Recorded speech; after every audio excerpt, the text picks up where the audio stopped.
Alors, premier point, donc, respecter la liberté du patient en fin de vie. Qu'est-ce que ça veut dire? Ça veut dire que nous sommes sortis d'une période où les médecins, de façon, il faut bien le dire, un peu paternaliste, un peu souveraine, décidaient de ce qui était bon pour le patient sans trop s'occuper de ce que le patient avait à dire.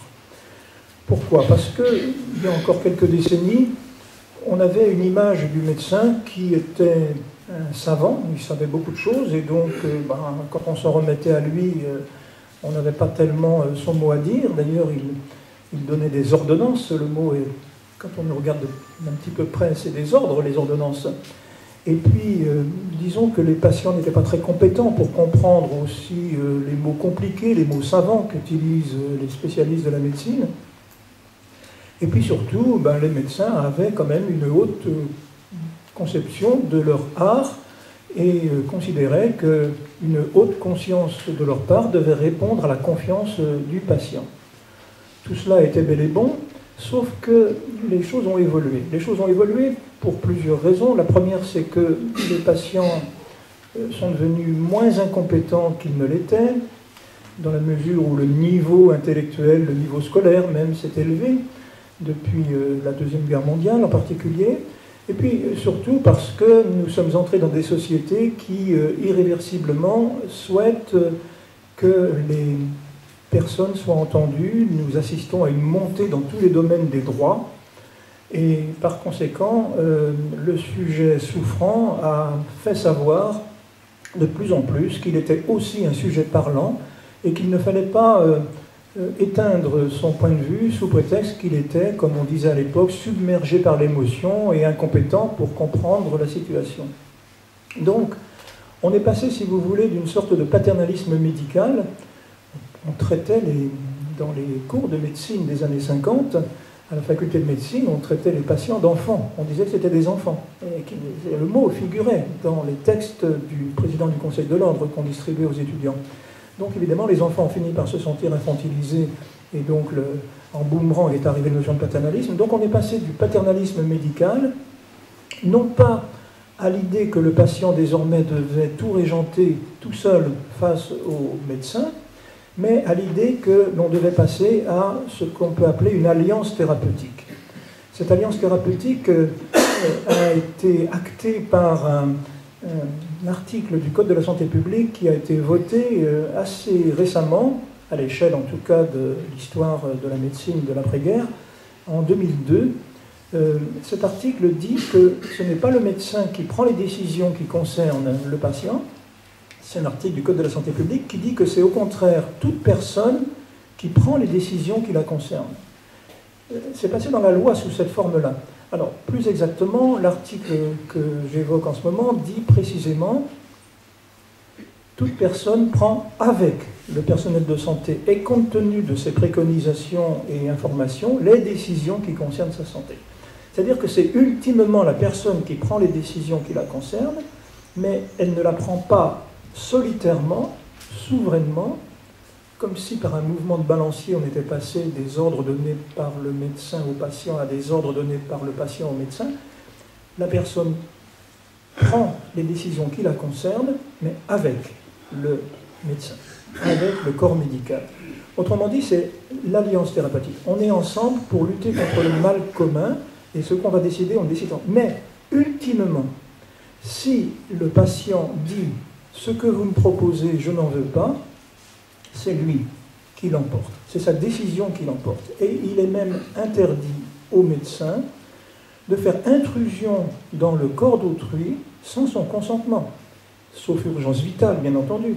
Mais dans le reste des situations, c'est ce principe-là qui est inscrit dans notre droit et qui, à mon avis, est parfaitement légitime sur le plan éthique parce que ça n'est pas rien, en effet, d'avoir cette sorte de dérogation qui permet au corps soignant, contrairement à toutes les autres professions, de pénétrer l'intimité corporelle, et même plus que l'intimité corporelle, l'intimité tout court des personnes. Donc on ne peut pas faire à quelqu'un quelque chose contre son gré. Le corps est un temple sacré qui ne peut pas, même pour notre bien, être violé. Ça va très loin. Ça veut dire que bien sûr, le médecin ne va pas abandonner son patient en disant ben, « vous avez pris une mauvaise décision, tant pis pour vous ». Non, on est ensemble. Donc la décision va être prise en commun. Mais le médecin ne pourra pas dire au patient, au bout du bout de la discussion, parce qu'il y aura discussion qui va durer évidemment éventuellement quelques semaines.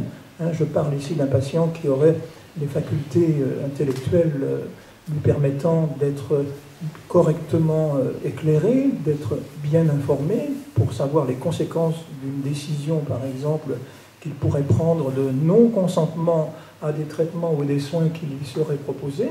Eh bien, une fois que tout cela est vérifié, une fois que le médecin a bien fait son travail de tout faire, de tout mettre en œuvre pour convaincre son patient, c'est le patient qui décide.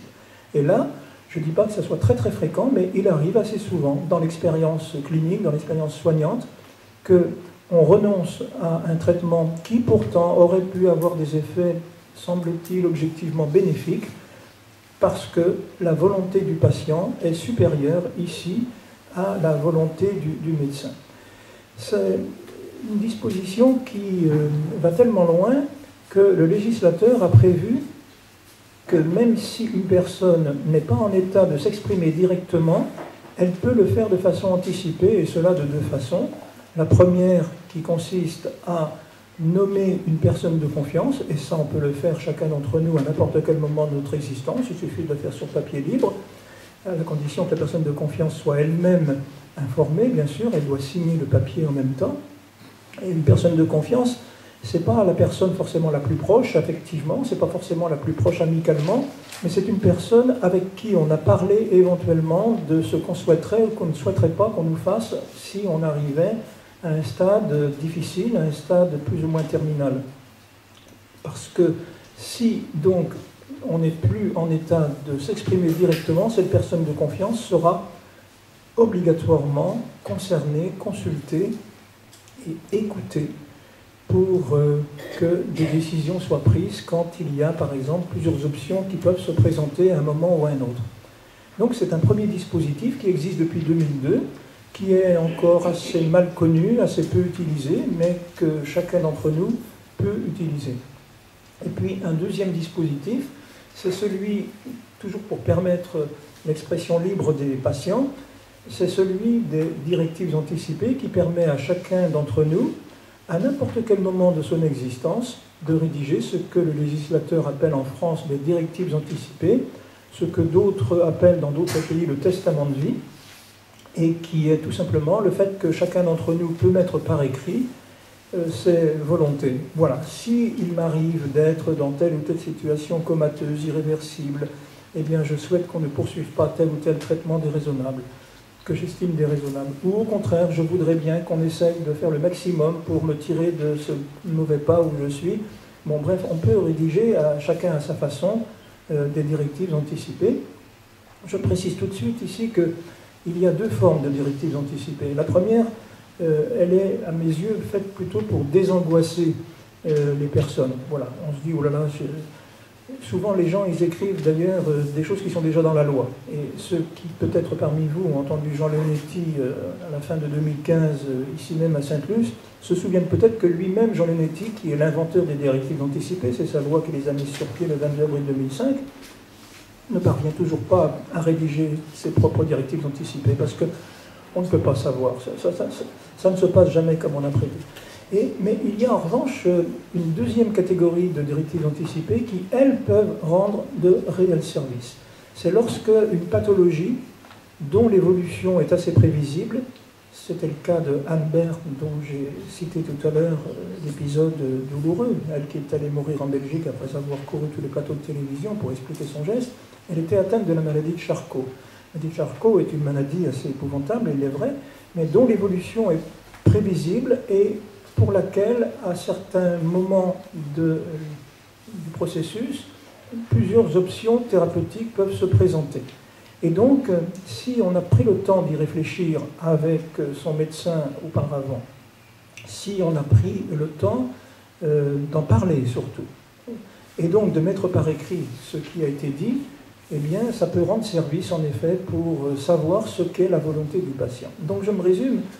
un patient a toujours la possibilité de consentir ou de ne pas consentir à ce qui lui est demandé. Sa liberté va donc très très loin, même si, j'y insiste, les conséquences pour lui devaient en être un relatif abrégement des jours. Je cite parfois cet exemple qui m'est donné par la commission éthique de néphrologie. La néphrologie, c'est la discipline médicale qui s'occupe des maladies des reins.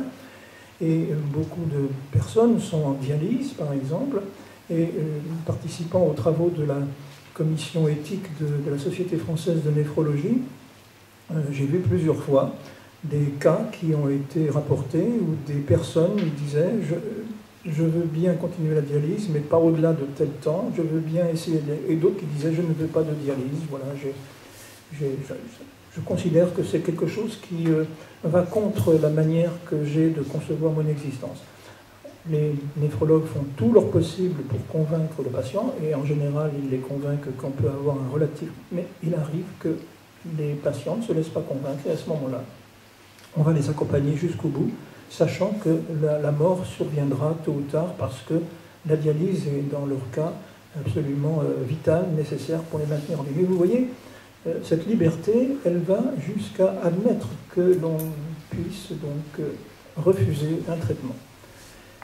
C'est quelque chose qui n'est pas complètement accepté par toutes les sociétés de médecins du monde. Enfin, je ne connais pas toute la situation, mais je connais un petit peu la situation européenne, et je peux vous dire que pour avoir été invité à un congrès national des médecins de Tchéquie, à Prague, invité à présenter justement la loi française, eh bien, des médecins étaient assez hostiles à cette disposition. Ils disaient, mais notre métier, c'est quand même toujours d'aller chercher les gens, c'est toujours de les aider à continuer leur vie, et tant pis s'ils ne sont pas trop d'accord. Voilà, oui. Une attitude que les Français vont considérer un peu comme paternaliste, vous voyez, qui peut subsister ça et là. Ça, c'est le premier pilier éthique. Il est rentré dans la loi. Hein.